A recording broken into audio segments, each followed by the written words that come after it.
They are terrifying, but they have human eyes in the movie, in the remake. They ate them. They ate humans and got their powers. They're the true apex predator.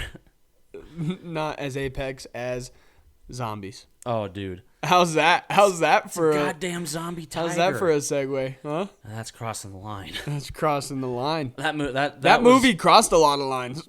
That movie did cross a lot of lines, Dom. Holy shit, dude! I'm not gonna lie to you. That movie stressed me out. Yeah, once we got like through the setup, and I didn't even hate the setup. I didn't either. It was actually a lot of it I really liked. I like a lot of the characters in this movie are very well done. Yeah. If nothing, at least fun characters, mm-hmm. right? And then you actually, you got Dave Bautista and Ella Purnell, who plays his daughter, and a couple others who are a little more like actually developed as characters. But there's the cast here is kind of big to have like really well fleshed out development for each one. But even the ones that aren't fleshed out are very at least fun or interesting in some sort of way. Mm-hmm. And that's probably one of the biggest compliments I can give this movie is that I was actually interested in the characters the whole time. I wanted them to get the $200 million and successfully make it out of Las Vegas alive. I was interested in that part. I wasn't so much interested in like their success afterwards. I didn't care if they got the money so that they could go live like a wonderful life after they did it. I just wanted them to get the money because that was their goal. Right. That's what I'm saying. That's what I was invested. I was invested in the money, not what the money could mean. Like for their families and all that. I was invested. Soft shit. I was invested because I was like, oh, these guys are cool.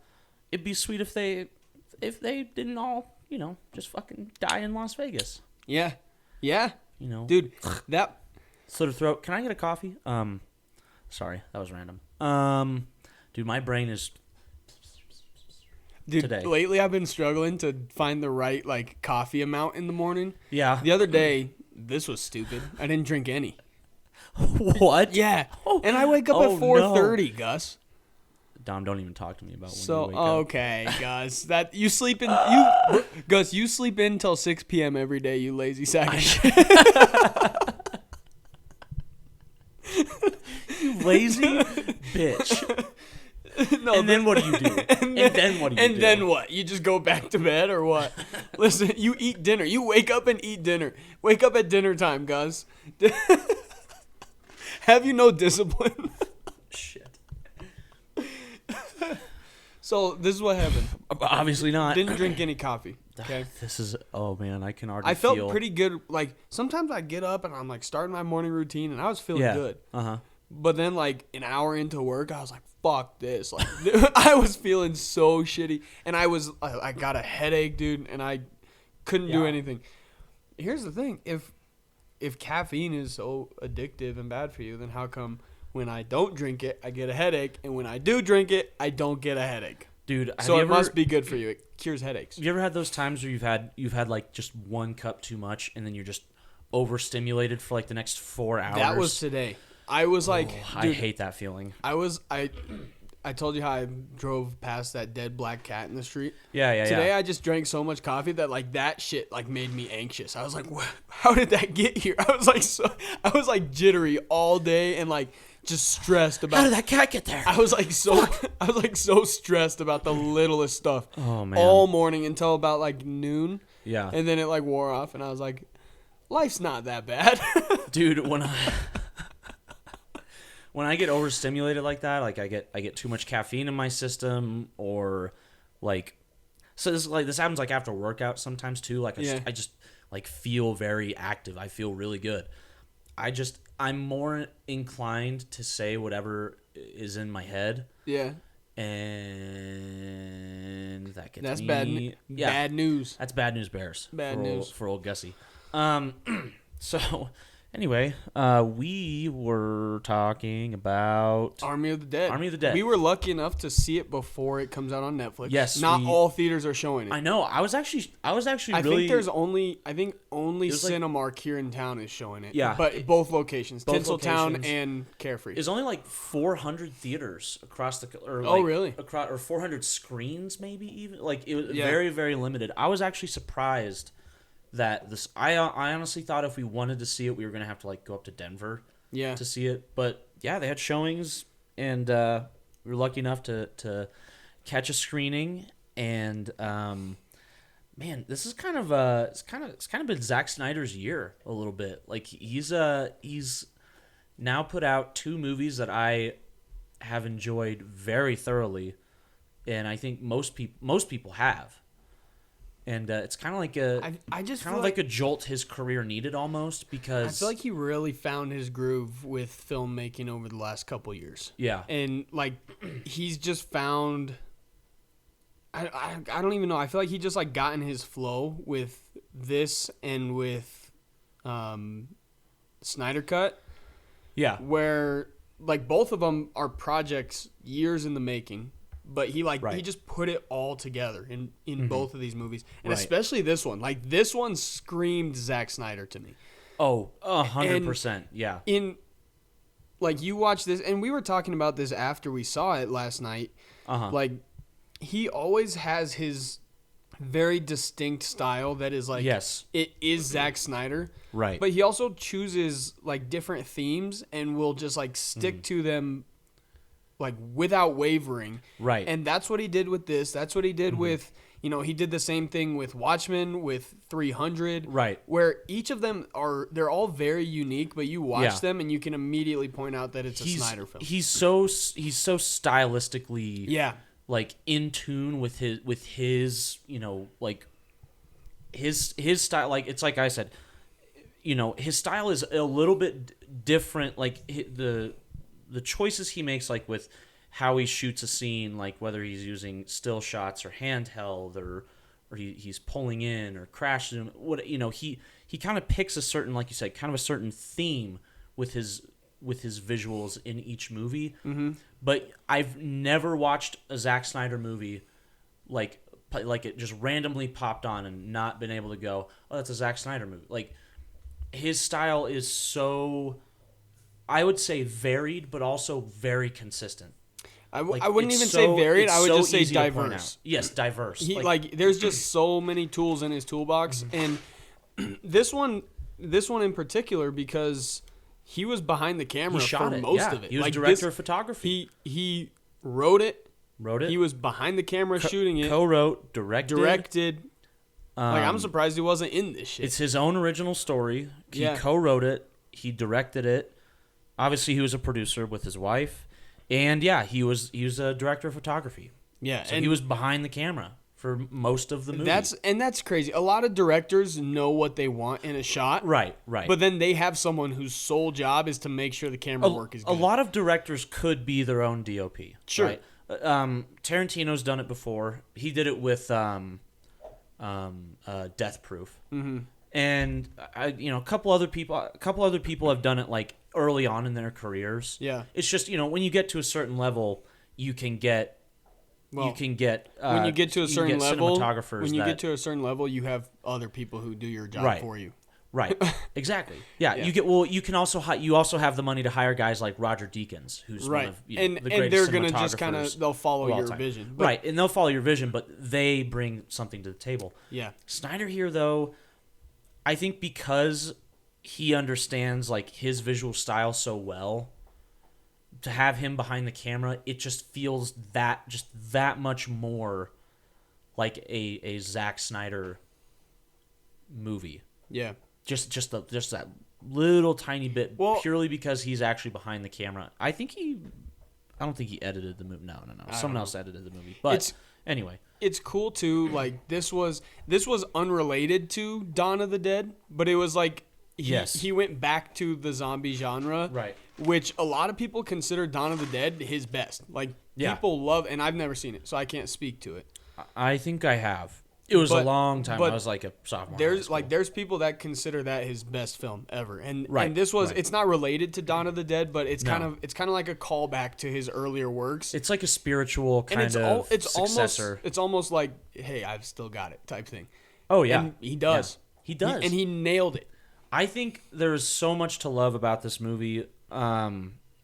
We talked a little bit about actually liking the characters, if not for their actual serious moments, for just their the fun they have with each other. It's also it seems pretty apparent in this movie that every single actor is just having a good time. Yeah, shooting a zombie heist, action, thriller, horror, multiple other genres in one movie. That's another thing I really respected that I really loved about this movie was how well it took so many different genres and just kind of blended them all together without feeling like there was a jarring switch between from horror to action to heist movie to comedy.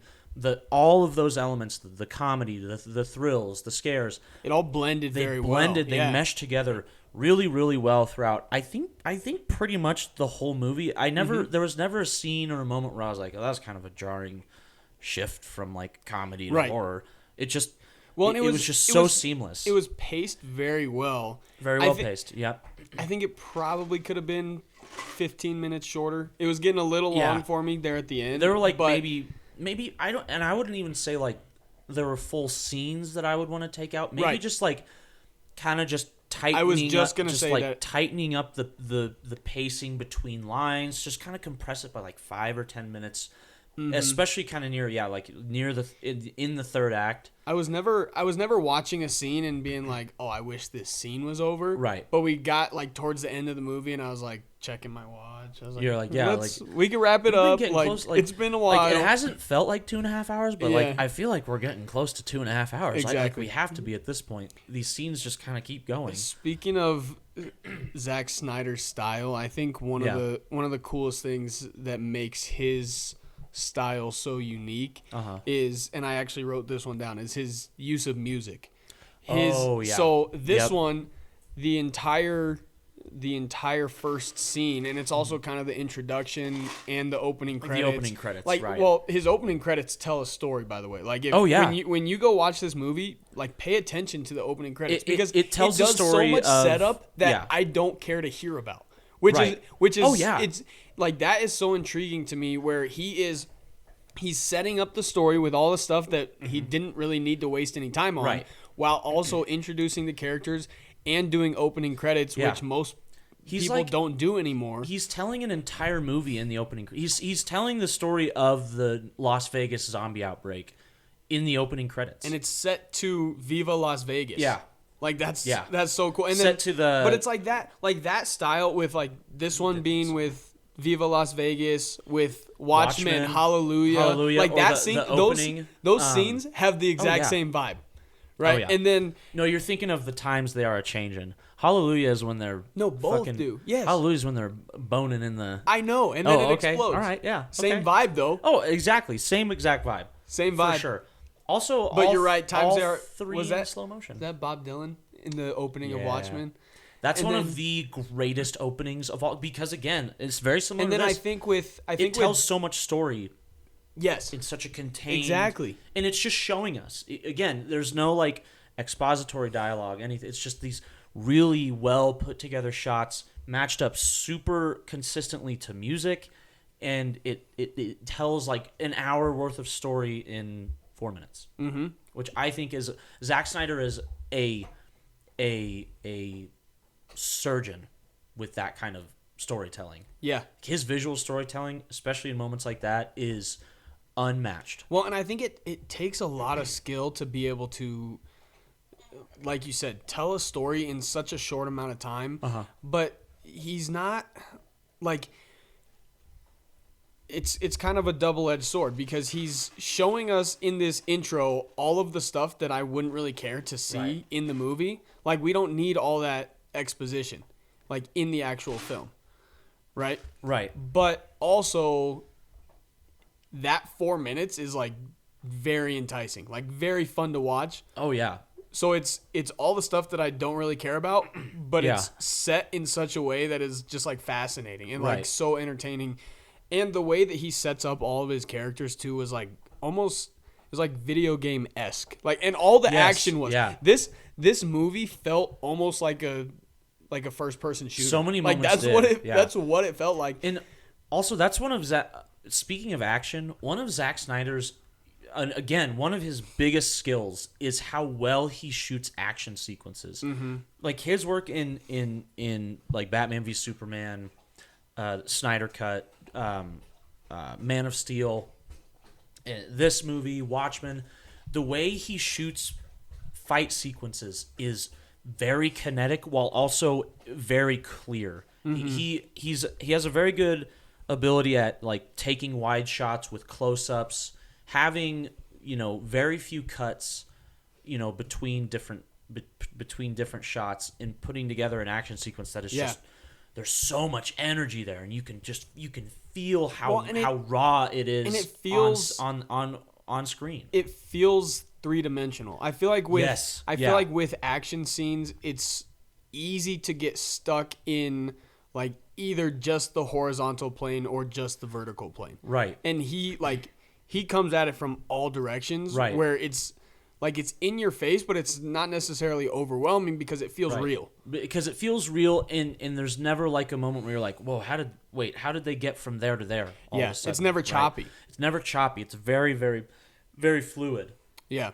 There's a scene in particular, I won't spoil it or what happened, but there's a scene in particular with Dave Bautista when they're in the hotel they're down in the vault, and he just goes ham on some zombies. He goes WWE. He goes WWE on some zombies, and it's so badass. And there are so many action moments like that in this movie that are pretty badass. But that one in particular stood out to me just because when I watched it, I was like, man, this is just so well put together.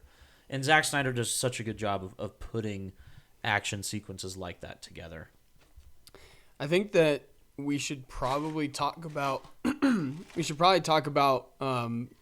Notaro's character. Oh yeah, not to like cut off that train of thought, but no, my train of thought was over. I feel like this added a lot of intrigue to like the characters in the movie, right? Just the way that this was shot. Mm-hmm. So as a little bit of background, Tig Notaro was not originally going to be in this movie, and she plays the helicopter pilot, which there's actually quite a bit of depth to her character. Oh yeah, for what her role is, right? And I think a lot of that was her performance too. Like she added so much to this. I've always I haven't seen a ton of stuff that Tig Notaro's in, but every time I have watched her, I've always been like, she's got that kind of deadpan, very direct sense of humor, very dry, and it's always that's kind of that's like the kind of humor I appreciate most of the time.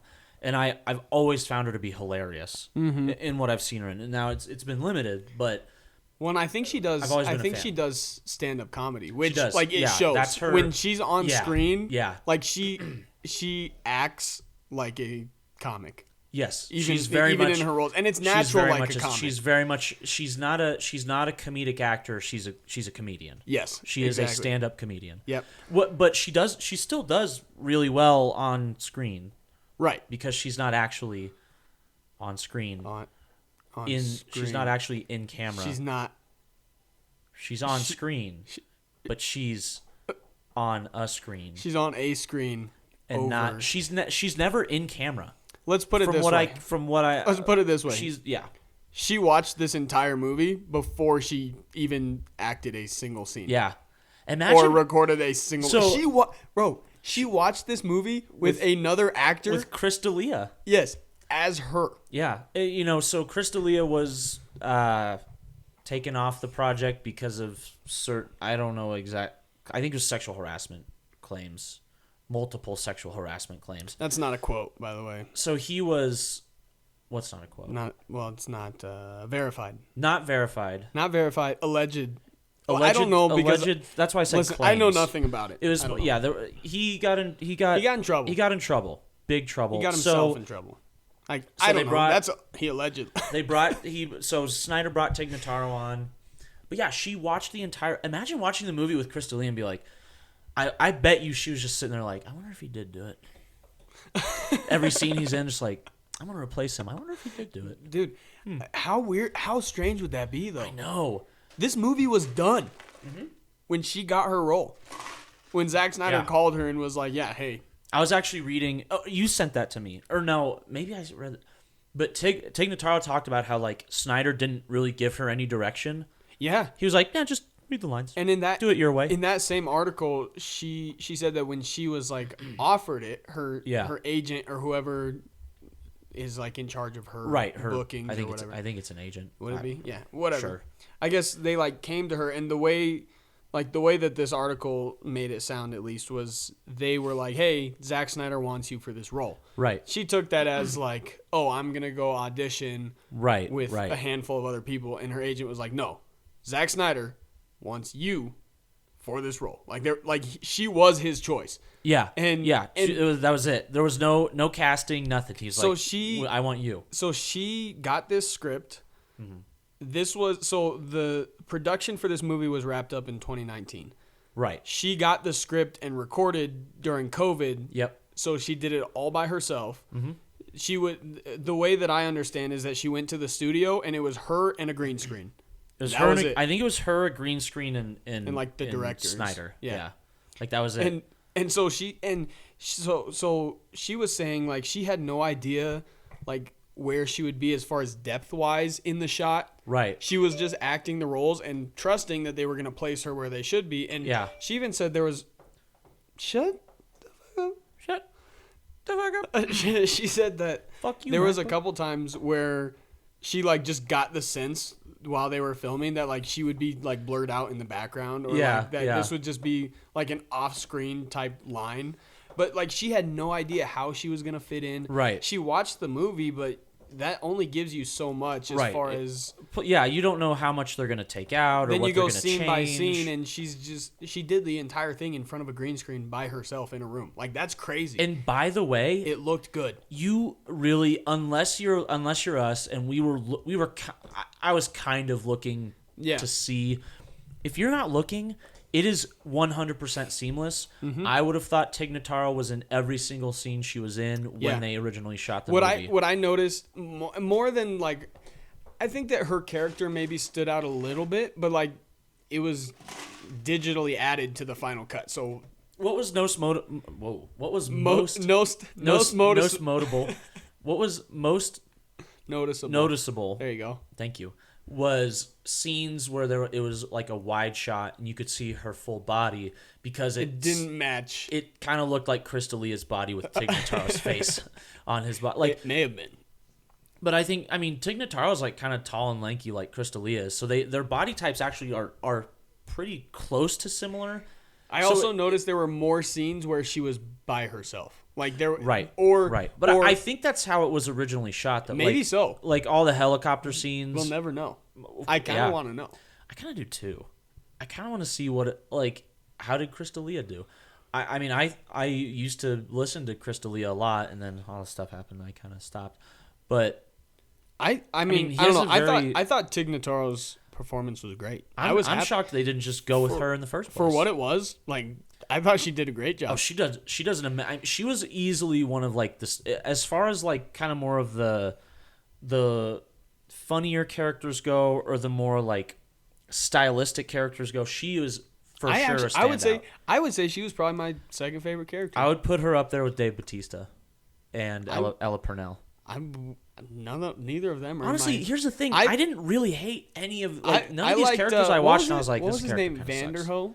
Omari Hardwick. Oh, dude, he was my favorite character out of all of them. Wait, no, Omari Hardwick is Vanderho. He's the guy with the chainsaw. Saw. Yeah. I love that guy, dude. Whenever he pulls the saw out like out of the ground, he's like, "You ready to play?" Yeah. I was like, "This guy's fucking badass." He's also like a philosopher.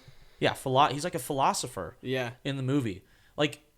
There's a scene when like they like see some dead bodies, and the guy who plays Dieter, the German guy, who also, by the way, those two had such good chemistry together. They were hilarious. Oh yeah, they were so funny together.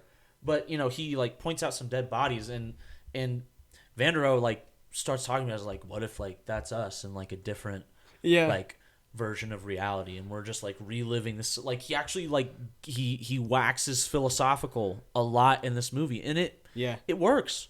It's just like he's the philosopher. Yeah. He's the philosopher character in this group of crazy ass people. And that's what's cool too. Like this cast was like so diverse in their backgrounds. So diverse, yeah. And like all of them brought so much to the table, and it matched the characters in the movie. Like every single one of those characters was different, and that's why again to me it felt like a video game style, because you could like imagine yourself playing some zombie game, and you're picking each one of those characters. They all have like their strengths and their weaknesses. Yeah, the strengths, weaknesses, like, bio, the whole all that thing, shit. the whole like character design to me was beautiful. Like I loved it, dude. You know, another thing that was speaking kind of in line with characters and in storytelling, the world building in this movie is so good. Like there's a lot of the zombie.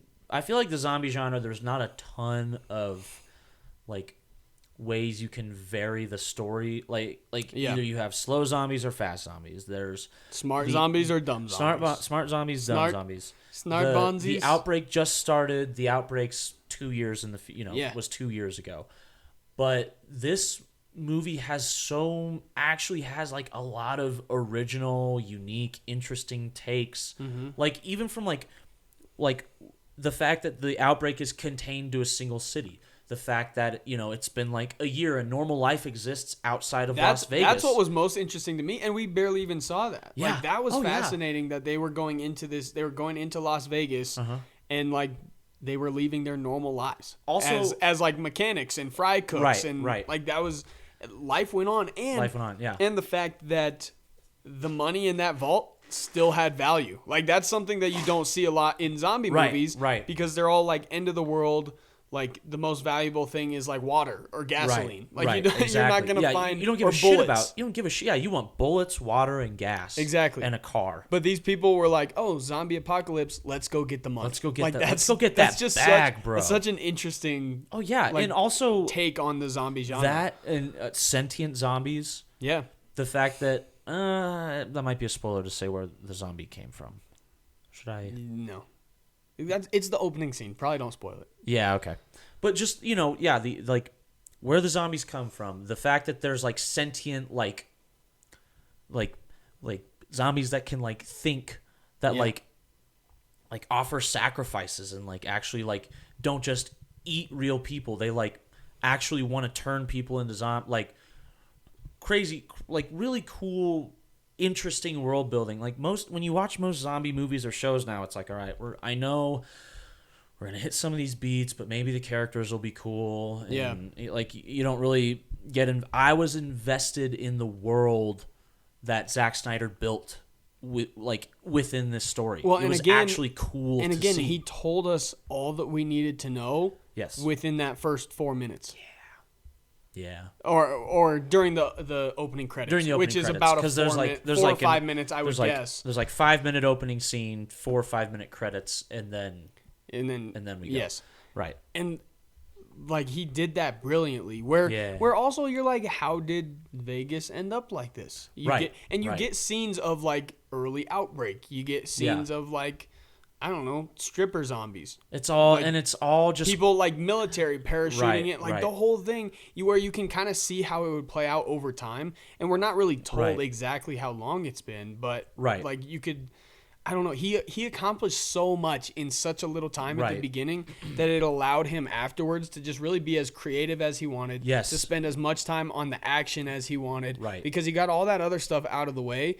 But he did it in such a way that like didn't leave us questioning too much. Right. Where we weren't thinking about that for the rest of the movie. We weren't going to sit there and be like, "Oh, how did this happen? How did we get got here?" What we needed, and then he was like, throw you into the fire. Right. It's a very because I feel like with zombie movies and horror in general, you can take the easy route and just kind of do something by the book. Yeah. It'll make its money back. It'll be successful. No problem. For sure.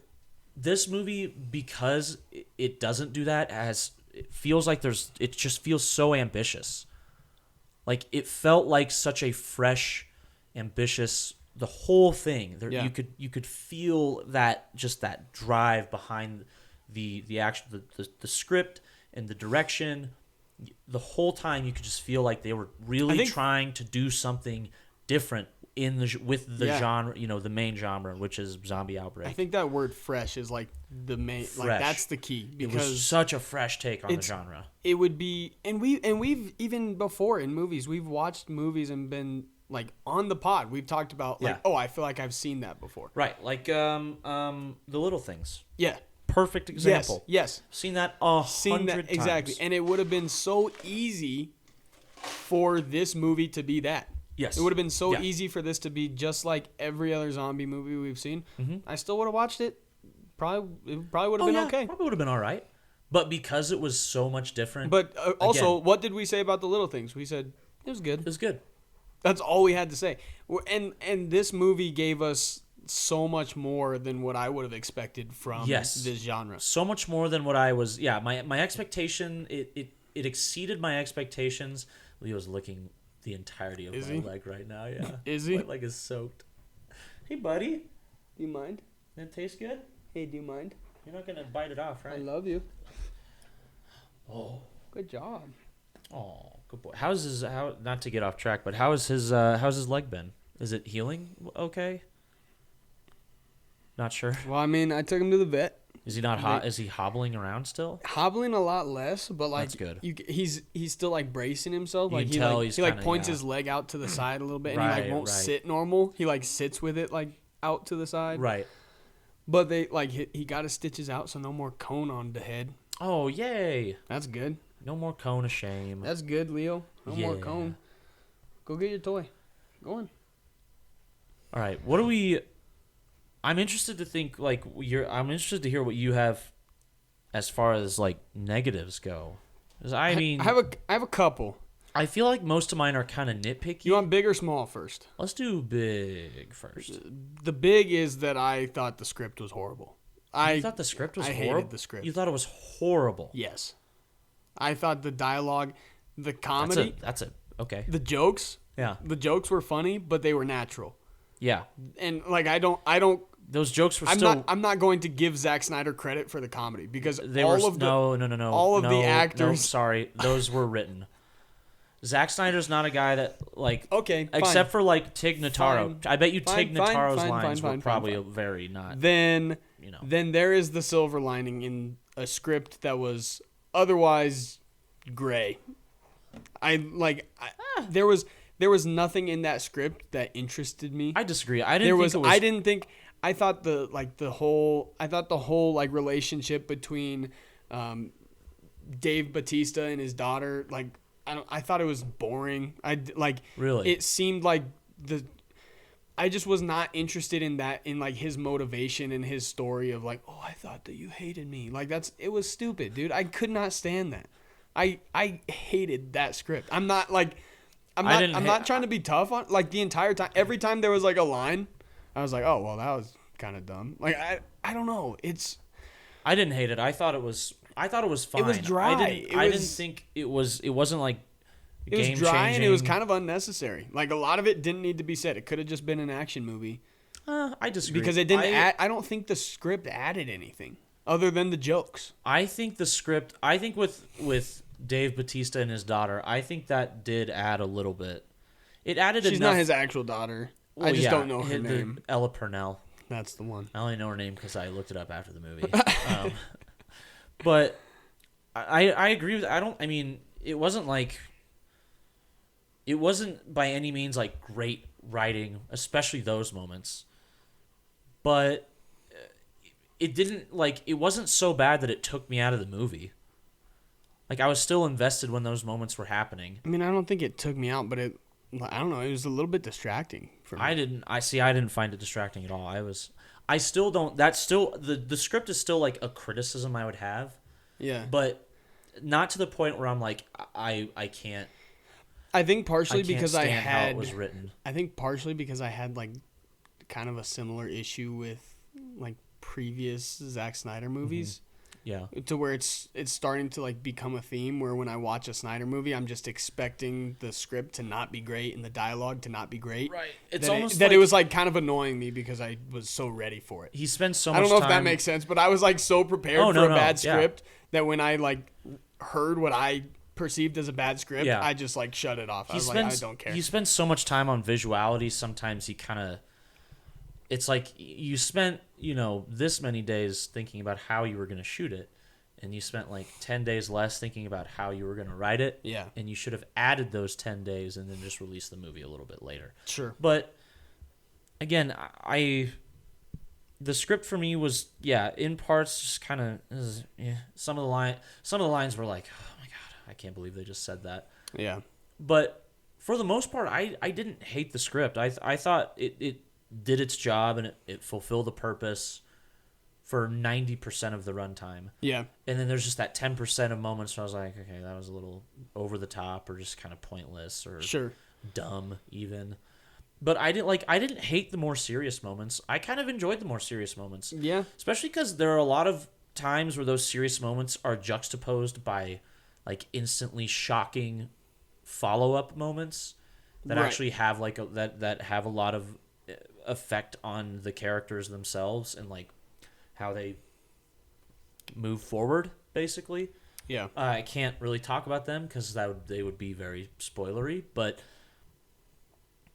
I think it was just enough for like those serious moments were just okay enough for me not to feel like I was like, can we just get back to the action, please? Okay. That makes sense. You know what I mean? Yeah. Still not great, but also not like I wasn't sitting there like I fucking hate this. I was sitting there like, all right. I think that was my reaction to those moments. I was like, okay, that's all right. Yeah. And then we go to another scene. Like you might have thought it could use some work, but you weren't. I was like, yeah, you could. Yeah. It's like when you get an essay and you're like, this is a B-. It could be an A. But you're close. Yeah. Okay. You need a little more. Give it another week. B- is not close to an A. Yeah, it is. No, it's not. Yeah, it's closer to a C than an A. No shit, Dom. It's still closer to an A than an F. How about that? Yeah, you're smart, dude. Got you, bitch. You smart. Okay, so here's my nitpicky thing. Okay, nitpicky things. I got a little bit annoyed with like the camera focus, like tricks. I don't know. It felt kind of gimmicky sometimes because he just did it over and over and over and over and over and over and over. He used so many like telephoto like lenses that give you super deep focus. So like the character is very clear, but everything around him is just super blurred out. And there were a lot of moments where there would be like two characters in a shot like that, and then he would like rack focus to one and then like not back to the other when they start like there were just weird moments where things that were blurry felt like they shouldn't have been. Well, and a couple times where like and things were still being said or done and it like went blurry like almost prematurely. Like they like focused like the camera focused onto something else in the scene is like, wait, we're still with these guys over here. Yeah. Like, I'm still here. Well, and so that's one of the things that I brought up to you afterwards too is he again is very unapologetic when he chooses a style that he wants. Yeah, for sure. He's not going to stray away from it. And with like Justice League, that camera trick was the crash zooms. He did a ton of them. Yeah. And it was like this, he took that same idea and just like multiplied it by 100 and just would not stop. Right. With the like playing with the zooms and the focuses and everything about these camera shots. That's still, like you said, that's kind of a nitpicky thing. It never took. It was just like by the time we were like an hour and a half into the movie, I was like, man, I feel like I've seen this like this weird focus thing happen like at least 5 times before this moment right here. But I mean, I would have to really like sit down and watch for those moments to even think about. Like it wasn't something I was like. Even when I did notice it, I didn't start like actively looking for it. Right. It wasn't again, it's a nitpick because it didn't really take me out of the movie. It was just one of those moments where I was sitting there and I was like, "Oh, that's weird." All right, let's I think I just like after maybe about half an hour I was like, "Oh, this is the thing we're doing." Okay. Right, yeah. Like, all right. Okay, so this is a stylistic choice. That's how we going to be. Zach liked it. I might not love it, but he did. So I mean, that's kind of. I mean, he does. Fair. That's kind of how it is with like the slow mo. A lot of people don't like his use of slow motion. Right. To me, I don't know. It doesn't bother me. I see it as kind of his artistic choice, and I'm like, yes. Mm-hmm. If you want to add slow mo a little unnecessarily, it's not going to change anything. I'm neither pro nor con on slow. I think he has some amazing slow-mo sequences. I think and then he also has some slow-mo sequences where I'm like, I don't really know why this is necessary. I think he's very good at intercutting slow-mo with real time, which that, and that's just like interesting to watch. Right. And that they did that a lot in the introduction. Right. When they're like rotating around the characters and like flying throughout the city, basically, where it'll speed up and slow down and like that's kind of fun. Oh yeah. I mean, a lot of people like nitpick his use of slow-mo, but it's also like becoming a joke for him at this point. Yeah, he's almost it's just like a running gag. It's like a meme. Yeah. Where people like if you watch a Snyder movie, it's like a thing where you're going to point like out how much all the slow-mo is in exactly. How many minutes of slow-mo are in the Zack Snyder movie? Yeah. Like how much does the slow-mo extend the runtime? So what do you have as far as negatives? I think both the negatives you pointed out I think are very it's stuff that I would be nitpicky with as well. I thought the setup could have been maybe either a little shorter or just had a couple more like intriguing moments with the character. Like it felt at times the setup felt at times overlong, but it also felt a little like there were certain characters I was like, I want the scenes I got with those guys with this person too. Like for what it was, it might have been a little long. Yeah, for what it was, maybe a little overlong, but it was still there's still a lot of like interesting moments in character setup in, kind of the setup before. Like you get the really good, I would call it a prologue scene. Yeah, and then you get the opening credits, and then you get the setup. I still enjoyed the setup, and I enjoyed like meeting the characters and kind of seeing where they were and what's about to happen, what's about to go down. But I just it felt lacking a little bit for me. It's still just kind of a nitpicky thing. Like I feel like when I watch Zack Snyder movies, all of my negatives are really just like things that could be refined.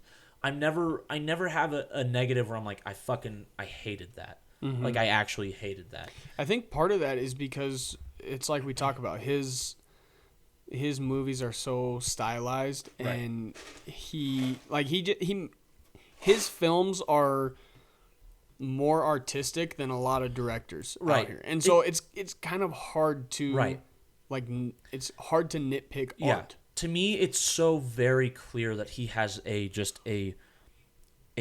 vision is so like it's I never am confused by what he's trying to accomplish with his movies. Yeah. He has such a clear vision what he wants to do with the story, with the visuals. So that's why I kind of like I have a lot of respect for Zack Snyder, because when I watch his movies I'm like, this guy knows exactly what he wants. And it's not overly predictable either. And he doesn't ever one other thing I respect is he doesn't really shoot movies for he shoots it for him. For him.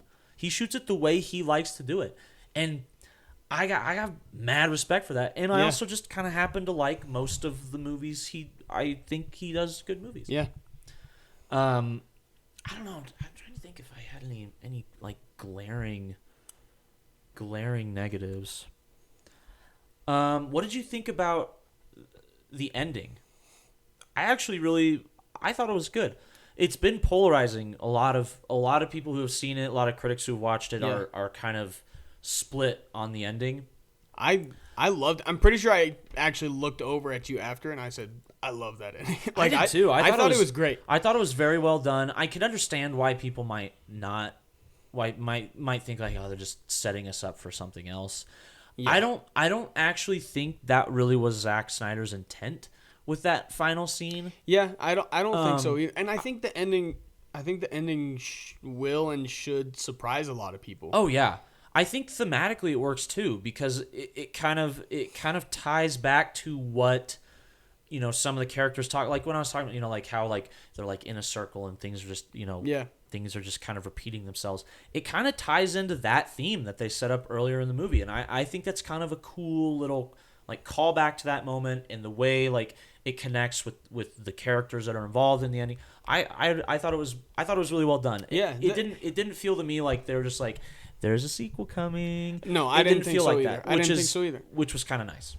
And I actually don't think there's a direct sequel in the works. Not right now. I've heard that there are some spin-offs. There's some spin-offs like prequels. The guy who plays Dieter, the German guy, is actually directing a prequel. I think it's called Army of Thieves. Yeah, that's what I heard too. And so that'll be interesting. And then there's like an animated show that's coming out as well. I think Zack Snyder's an EP on both of those. All right, man. Let's wrap this shit up. What are you thinking grade-wise? I think you go first. I think you're going to be surprised by my grade. I'm going to give it a B+. I liked it. Final thoughts? Any final thoughts? I just, again, I don't know. Part of this has to do with just like a deep respect I have for Zack Snyder, right? Where I understand that he's a guy who is in full control of his craft and the ideas he has, and it shows on screen, and I respect the hell out of that. And I also I happen to enjoy the story and the world building enough to the point where even with the nitpicks I had, I want to watch. I mean, this movie drops on Netflix Friday. I will watch it again I'm going to be watching it again Friday. Absolutely. Because it has that rewatchability factor. Yes. It has so much to enjoy, and so that's I'd give it a definitely. I'd give it a B+. I'm going to not let myself. I'm not going to let this conversation talk me into a different grade than what I originally had going into it. I'm going to give this movie a C+, which I think is probably maybe a little bit low. Yep. What are you, Dave Portnoy? Like you're not allowed to change your scores? Stop it. On pizza reviews? I'd never watched those. Fucking asshole. Here's a hot take. Who am I kidding? I could not care less about Barstool. I couldn't care less. Anyway, Barstool. Talk to me about your grade. You got me off track. Because it is low. In my opinion. I think that as far as being a good movie, it was lacking a little bit. Okay. Like, technically speaking. Story and character development. And, like, over the course of the movie, I don't think we saw a lot of character development. Uh-huh. Like, the characters didn't really change. There was a story arc, but not necessarily much difference in character arc. Yeah. I thought some of it was like it was a little bit predictable with like it some of it fit the mold of like your typical heist movie as far as characters go. And I think that's going to be my biggest gripe is I liked the characters. Uh-huh. They were likable and it was enough for me to care about them accomplishing their goal. Right. But not enough for me to really care about the why and not enough for me to really care about again, the story arc of each individual character. And then part of that was the script. Like that, and I know, like, you probably think I'm overreacting to the script, but, like, that in and of itself was enough to lower my grade because it was just, I couldn't get over the dialogue. Like, I didn't like it at all to where it made me care a little bit less about the story. Uh-huh. Now... See, to me, this isn't a story. Just to piggyback off a point you just made. To me, this isn't a story that needs character development. I think Dave Bautista, the lead guy, has good development, and I think the other characters are.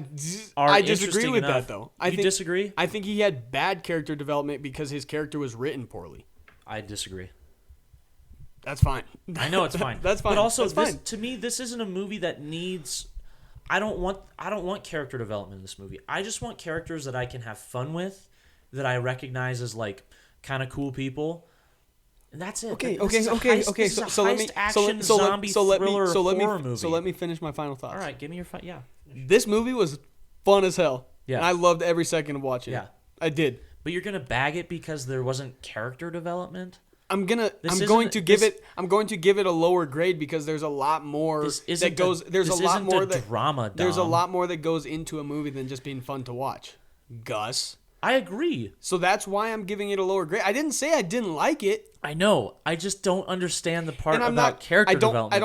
I don't want to try to compare it to our last review We talked about Mortal Kombat as not being a great movie, but one that was super fun to watch. Yeah. Now, this was a better movie than Mortal Kombat. You gave Mortal Kombat A C+. You gave it a C+? I'm pretty sure I did. You might have given it a B-. I don't think I did. We'd have to check the tape. Regardless. Jamie, check. Don't get me started on Jamie, guys. We don't have a producer. Who am I kidding? We are the producers. We don't have a Jamie, and thank God for that. All this shit you see, we put together. The camera, camera over there, we put that there. They can't see what it's on, and don't tell them. Don't tell them.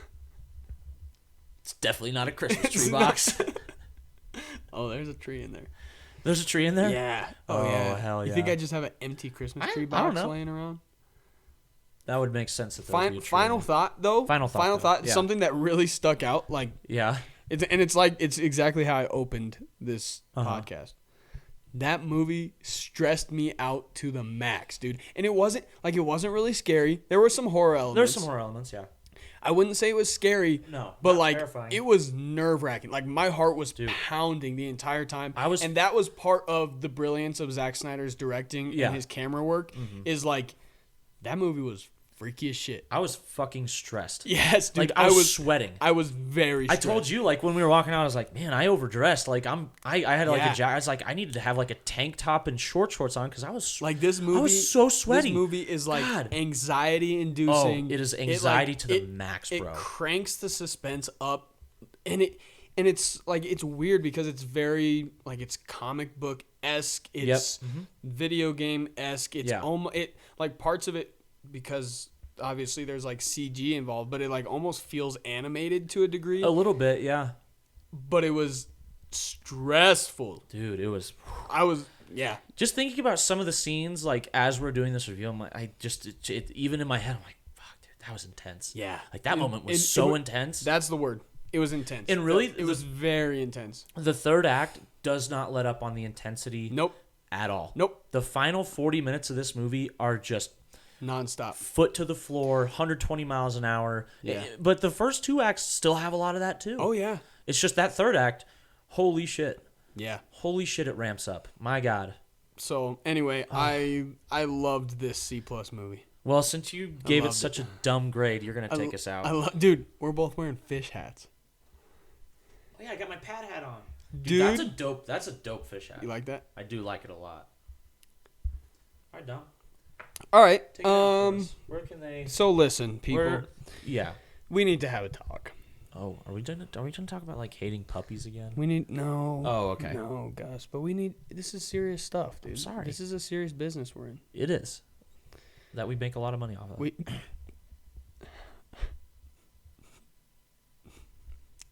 I'm both laughing and crying.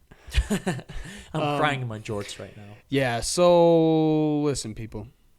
I know that you know how to subscribe to shit. I know that. Everyone does. It's very easy. I know that you know how to open up Spotify or open up Apple Podcasts or open up Stitcher. It's so easy, kids can do it. And kids are stupid. No offense to you kids. I love y'all, but kids shouldn't listen to this. You're not. No. Bad language. Lots of bad language, bad movies for kids. Our mouths are. Kids shouldn't watch this movie. That's what I think. Our toilets. Let's be honest. I would not recommend this movie for kids. That's my final review. Yeah. That's my final thought. Final thought? On this movie. Kids don't watch this. Every time I post these videos on YouTube, I'd say, like, is this recommended for kids? I'm like, no, it is. No, it is not. Okay, where was I? You know how to open up YouTube. You or do. Go to Spotify. You do. Or go to Apple Podcasting. You know how to type in SoundCloud.com and search our podcast. Yes. It's literally the first thing that shows up on SoundCloud. Listen, go to like Google if you want to. Search FRP episode whatever. Yeah. You might have to scroll down like 3 or 4, but you'll find us. We'll We're be there. We're there. I've tried it. We're there, Same. Gus. It's crazy. So open up those apps. Hit that like. Hit that subscribe. We're all adults here. Subscribe. Yeah, subscribe. Come on. Listen. Like, what are we doing? Be a normal guy. Get a Snickers. So be a normal guy. Hey. Instagram. We're on Instagram. I just got a notification from _row media. From our Instagram. On the spot. Boom. We're on Facebook. It's like they knew what we were talking about. We're front row seats on Facebook. We're front row seats on YouTube. We are front row podcast on all the podcasting podcasting platforms. Front row media. On Instagram, _row media. And if you want to email us, Email us. DM us on Insta. DM us on Facebook. Comment on the YouTube videos. I don't care what you do, but listen. If you hate I our know shit, you if you know hate our how. shit, if you hate our shit, let us know. Tell us why. And I'm not saying you're We'll dumb. mention it. I'm not No. saying you're dumb if you don't subscribe, but all I'm saying is you know how to subscribe and you're not. What's your excuse? Where is your finger going after you watch the video, other than to the subscribe button? Or on your phone. Listen. This is my phone. Hello? Grandma? Hello? What? Are you? The point is, reach your full potential. Reach your and full subscribe potential, 'cause we're to reaching all of our ours. things. We are reaching ours, but we can't reach ours without you. We can't. It's true. And we thank you for those. Thank you. Thank you to those who have subscribed, who have for sure commented, all that stuff. Who watch? Not many people watch the YouTube, but a lot of people do listen to the podcast. Yeah, which is nice. People listen to the podcast, and surprisingly, people listen to our SoundCloud. Like that shocks me. Yeah, we get a lot of traffic on our SoundCloud, which is interesting. We get random likes from people too. Sometimes. We'll also like our Spotify will just get random listens for shows that were like episode 4 or whatever. Yeah, and because that's a person who's like intaking something new and then going, I wonder what they talked about. Yeah, we've gotten better. Yeah. We've gotten better. We're doing better at what we're doing now than when we started. We're doing better at what we're doing now. Yeah, that works. Yeah. So, do you have anything else? You had me confused. Are we done? I think we're done. I think we're done. Thanks again. Listen, I think we're done. We'll see you next time. I don't know what's coming up next.